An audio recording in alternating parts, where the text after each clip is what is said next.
शायद आपने सुना होगा कि ट्रंप कोई नौजवान आदमी थॉमस मैथ्यू क्रुक्स, करीब 20 साल का आदमी है, उसने ट्रंप को गोली मार दी। अब उसका चुनाव, अमेरिका में तो चुनाव होने वाला है। ये घटना चुनाव पर क्या असर डाल सकता है आपकी राय में?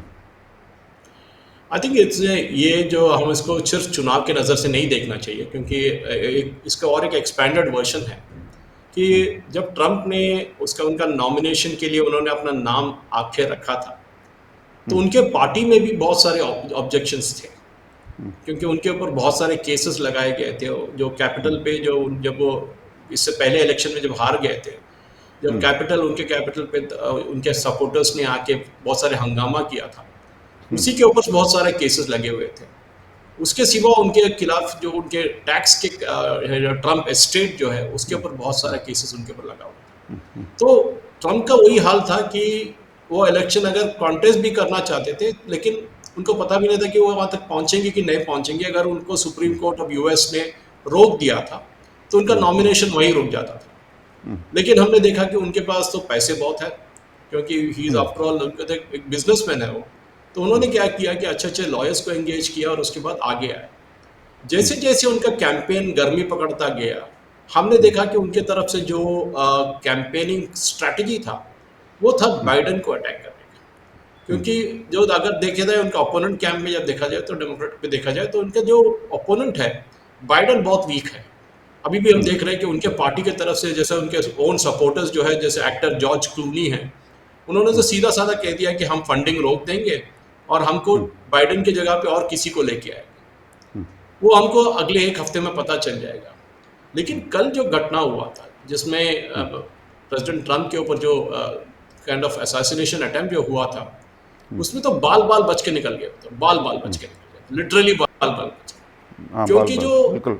हाँ जी, जो यंगस्टर आपने बताया था थॉमस क्रूक्स, उन्होंने जो क्यों किया, क्योंकि जब हम एक लॉन वुल्फ अटैक कहते हैं अंग्रेजी में, जो कहते हैं, जैसे एफबीआई ने कहा था कि ही वाज एक्टिंग अलोन, कि वो या अकेला था। क्या अकेला था? ये बहुत बड़ा प्रश्न है। उसके बाद बताया गया कि उनकी जो गाड़ी था, गाड़ी के अंदर से एक्सप्लोजिव्स का ट्रेस मिला है, बम के ट्रेस मिले। तो क्या कोई बड़ी साजिश थी या सिर्फ यही साजिश था कि ट्रंप को मारने का? अगर ट्रंप मारा गया तो किसको इससे बेनिफिट हो? क्योंकि कभी भी मेरे को याद है शेरलॉक होम्स या पता नहीं अगाथा क्रिस्टी के बुक से हरक्यूल पेरोट, कोई एक पूछता था कि who benefits from this murder, इस हत्या से किसको लाभ होता है? तो हमको पता चलता है कि इस हत्या से लाभ तो होगा ही उनके ओपोनेंट्स को होगा। क्या ओपोनेंट्स ने करवाया था ये? लेकिन अभी क्या हुआ है, जो सिंपैथी फैक्टर कहते हैं, वो सिंपैथी फैक्टर आ गया और आगे आगे जाते देखना पड़ेगा, क्योंकि ये जो आज के जो घटना, जो कल की जो घटना हुई, इसके जो इम्पैक्ट है वो कितने दिन तक चलेगा। क्योंकि अमेरिका में तो चुनाव नवंबर में होने वाले, बहुत टाइम है और तो 5-6 महीने में क्या ये पूरा ठंडा पड़ जाएगा या आगे आगे जाते हुए और कुछ हो सकता है कि ये कैंपेन और गर्मी पकड़ेगा? क्या बाइडन बाहर हो जाएंगे तो बाइडन की जगह पे कौन आएंगे? ये सारे प्रश्न हमारे सामने आए सकते हैं। अभी मुझे लगता है कि बाइडन का कोई मौका ही नहीं है, पहले ही उसको मौका नहीं था। लोग उनके साथ जो हैं डेमोक्रेटिक पार्टी में, सब उनसे यही मांग रहे थे कि साहब आपको जीतने की कोई उम्मीद नहीं है, तो दूसरा कोई बन जाएगा तो आसान होगा। असल में डेमोक्रेटिक पार्टी का कोई भी ये नहीं चाहता था कि बाइडन फिर से चुनाव में भाग ले, क्योंकि थोड़ा उनकी उम्र बढ़ गई, 81 साल का आदमी है। ये कोई ज़्यादा नहीं है, क्योंकि ट्रंप का भी तो काफ़ी उम्र है, वो 79 साल का है। इसमें कोई काफ़ी बड़ा अंदर नहीं है 79 और 81 में। लेकिन बात यह है कि बाइडन कुछ याद नहीं रखता है, उनको पता नहीं है कि क्या कहने वाला है, कोई उससे क्या कहा इसका भी उसको पता नहीं है। किसी का दूसरा नाम बोल देते हैं, सेलेंस्की को प्यूटिन बुलाते हैं, और ओबामा को कहते हैं from the Negro set a woman, that is how he describes her, I mean describes Obama. ये सब सुन के लोगों को बहुत असमंजस होता है। जिसको इतनी बात याद नहीं है, ये अमेरिका को कैसे संभालेगा, यही सब कोई पूछ रहे थे। तो हाँ जी, आपने जो कहा वो बहुत करेक्ट है। हाँ, हाँ तो जी, बहुत बोलिए लोग बोलिए सर। उनसे बोले कि साहब अब आपको जीतने की कोई उम्मीद नहीं है, तो ऐसा हाँ कीजिए जी, कोई दूसरा आदमी ये चुनाव लड़ेगा तो डेमोक्रेटिक पार्टी के लिए अच्छा होगा। तो बाइडेन साहब क्या कहा करते हैं, बस मैं छोड़ दूंगा ये, लेकिन ये काम करने के लिए भगवान खुद आके हमसे बोलना चाहिए। तो ऐसी हालत में डेमोक्रेटिक पार्टी का कोई कुछ नहीं कर पाता है। और असल में पहले ही साफ थी ये बात कि जीतने वाला है ट्रंप, लेकिन कल जो घटना घटी, बाल बाल बच गया Trump from the assassination attempt, उसके हाँ बाद जी, तो कोई सवाल नहीं रह गया। अब तो जीतने वाला है ट्रंप, और ये बाइडेन साहब का कोई चांस नहीं है, चांस एकदम ख़त्म हो हाँ गया है। और हाँ जी, हम कुछ लोग कहते हैं 90% chances for Trump and 10% chance for Biden. बहुत लोग ऐसे हाँ कहने जी, लगे हैं। मुझे पुराना एक टाइम मैगजीन की बात याद आ रही है। That was during the time of president Nixon. There was a cover story on the American election, and the हाँ जी, title was, "Let God be a Democrat. The vote is for Nixon." Super. तो कुछ ऐसा ही title अभी भी चुनना चाहिए, "Let God be a Democrat, but the vote is for Trump." ऐसी हालत है। हाँ जी, हाँ, करेक्ट। तो इस हालत में आपने और बराबर कहा। हाँ बोलिए। हाँ जी, बोलिए सर। नहीं, नहीं, मैं ये कह हाँ रहा तो था थोड़ा सा कि हाँ, हाँ, आपने जो हाँ बताया तो बहुत बहुत बड़ी बात है। मैं आपको एक ही प्रश्न पूछना चाहता था कि हाँ क्या अगर बाइडेन को हटाया जाए और नए कैंडिडेट को लाया जाए, तो कौन हो सकता है वो कैंडिडेट डेमोक्रेट की तरफ से? क्योंकि कमला हैरिस को तो प्रेसिडेंशियल मटेरियल नहीं कह सकते हैं। तो डेमोक्रेट से अभी टाइम भी बहुत कम है कि आपको 5-6 महीने का टाइम है कि ये टाइम में डेमोक्रेट को एक नया कैंडिडेट ला सकते हैं जो बाइडेन के जगह पे आ सकते हैं। आपने जैसे बाइडन की राइट बताया, सही बताया, जगह पे कौन आ सकता हाँ, है सर? लेकिन क्या है, बाइडन की जगह पर आएगी कोई तो कमला हैरिस ही होगी। वाइस प्रेसिडेंट बन सकती है तो फिर प्रेसिडेंट क्यों नहीं बन सकती है? जब प्रेसिडेंट नहीं है तो वाइस प्रेसिडेंट आ गए। अब बस इतनी सी बात है।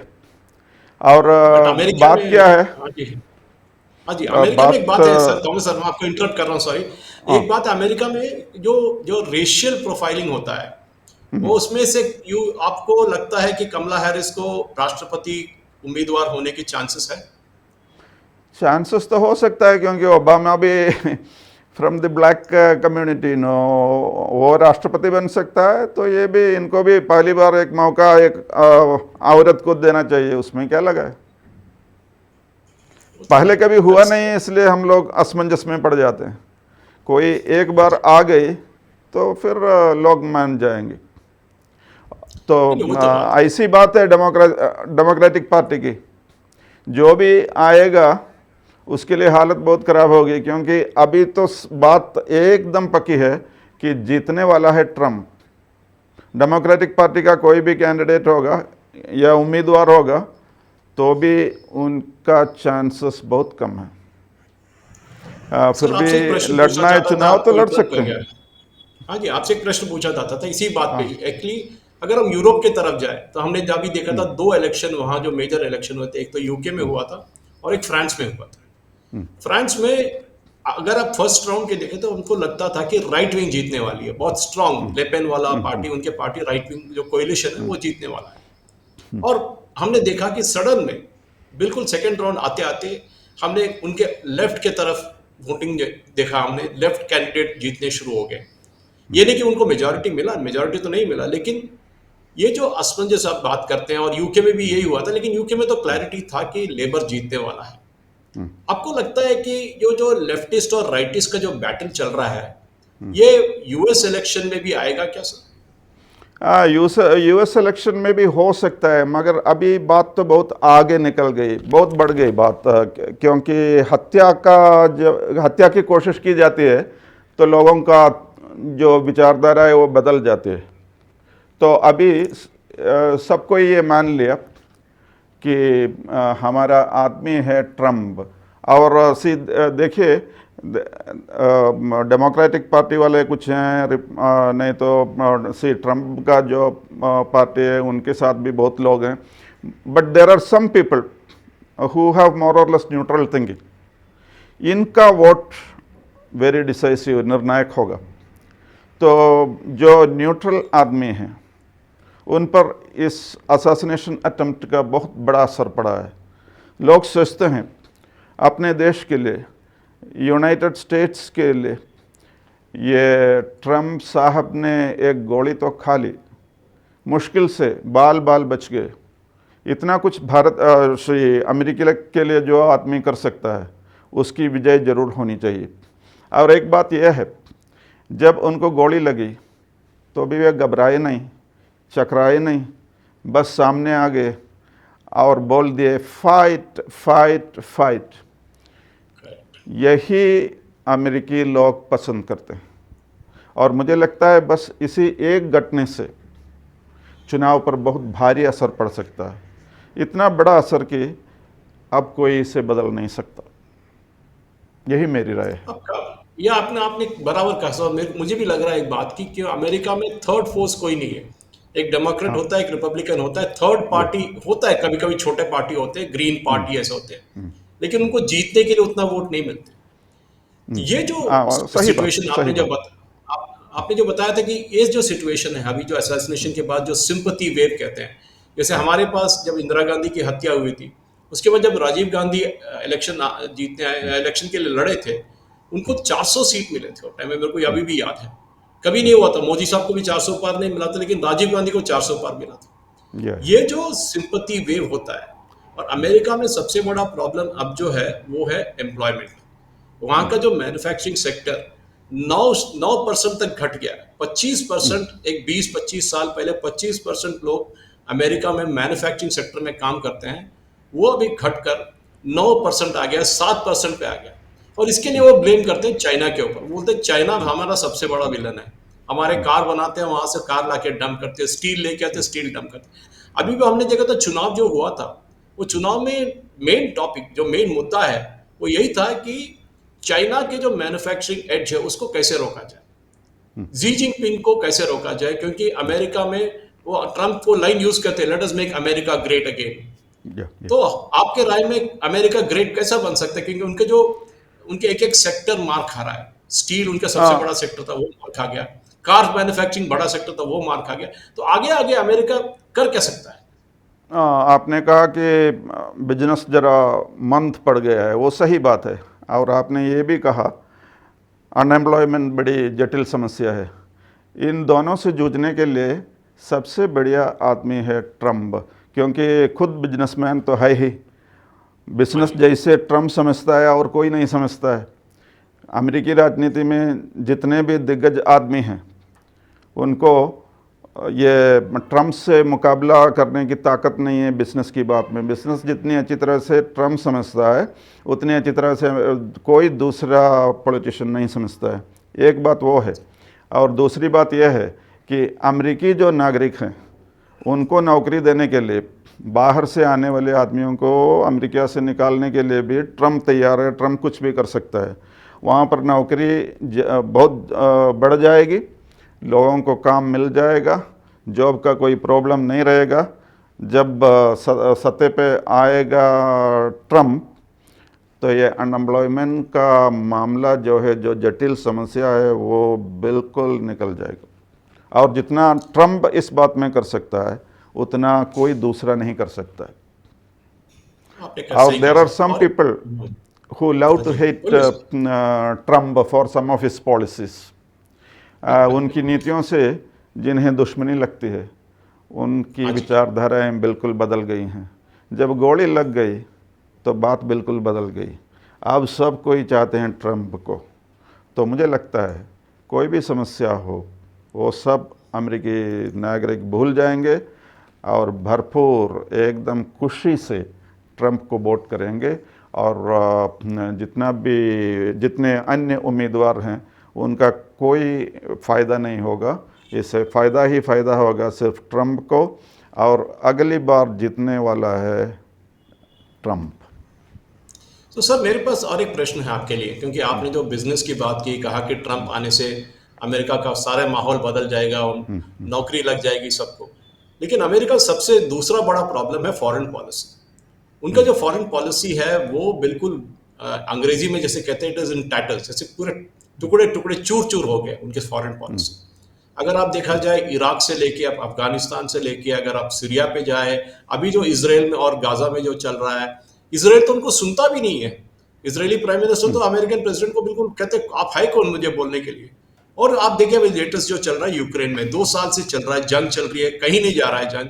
अमेरिका से बिलियंस और ट्रिलियंस अमेरिकन जनता की जो पैसा है, टैक्स पेयर के पैसे है, वो लग रहे हैं, नेटो के भी लग रहे हैं, लेकिन वो युद्ध कहीं नहीं जा रहा है। ना पुतिन हार रहा है, ना जेलेंस्की जीत रहा है। तो आपको लगता है जो ट्रंप आने के बाद अमेरिका में जो फॉरेन पॉलिसी की जो शिफ्ट होने वाली है वो किस तरफ जाएगा सर?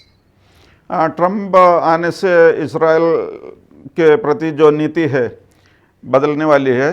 अभी बाइडन की बात कभी कभी से इसराइल या नेतन्याहू सुनता नहीं, मगर नेतन्याहू और ट्रंप के बीच बहुत करीबी रिलेशनशिप है, बहुत क्लोज रिलेशनशिप है।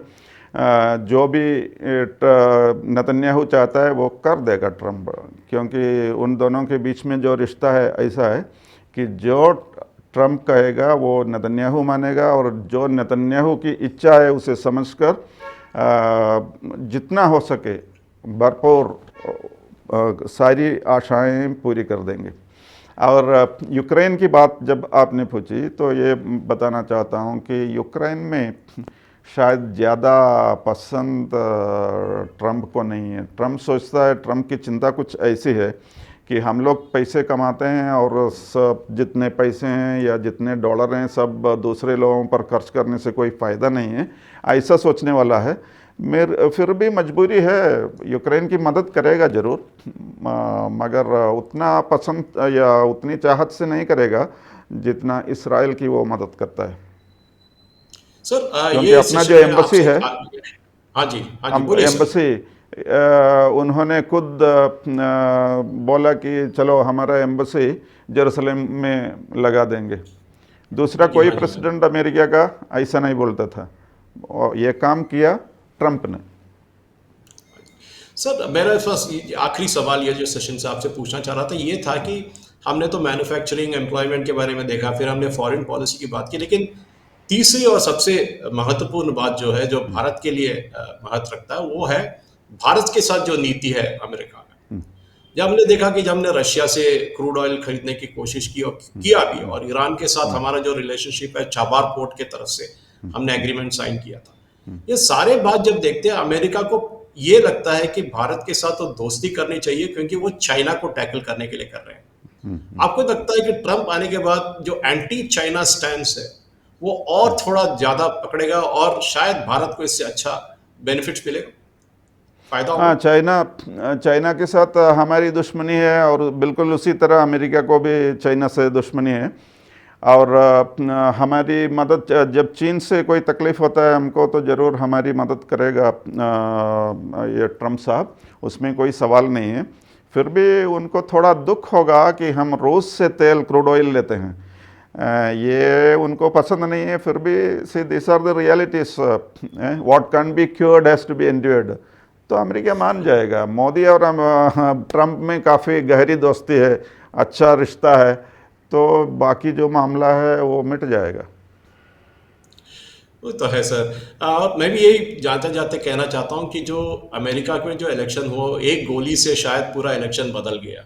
एक नहीं 7 गोली बरसाए थे, लेकिन उसमें एक गोली तो प्रेसिडेंट ट्रंप के कान से होते होते निकल गए थे।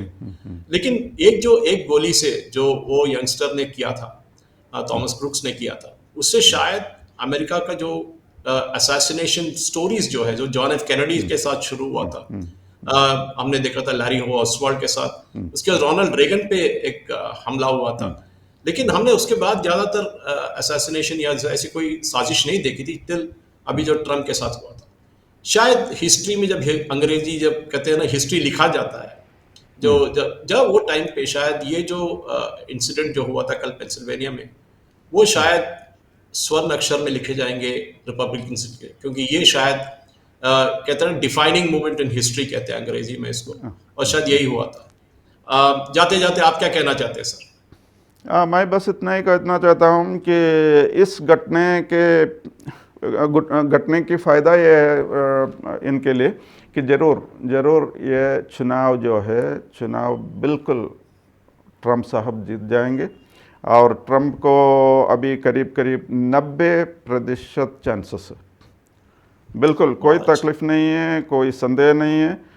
पूरे इत्मीनान से कह सकता हूँ कि इस चुनाव में विजेता होने वाले हैं ट्रम्प साहब। वो तो बहुत अच्छी है सर, बहुत शुक्रिया आप आज सुबह हमसे बात करने के लिए, और शायद आगे जाते जाते हुए इलेक्शन के जब नज़दीक आएंगे और बहुत सारे और टॉपिक्स बच गए, आपके साथ ज़रूर हम बात करेंगे। आपके लिए बहुत बहुत शुक्रिया। नमस्कार सर। बिल्कुल साहब, नमस्कार, शुक्रिया। കൂടുതൽ വാർത്തകളും വിശേഷങ്ങളും നിങ്ങളിലേക്ക് എത്താൻ ABC മലയാളം സബ്സ്ക്രൈബ് ചെയ്യുക, ബെൽ ബട്ടണും അമർത്തുക.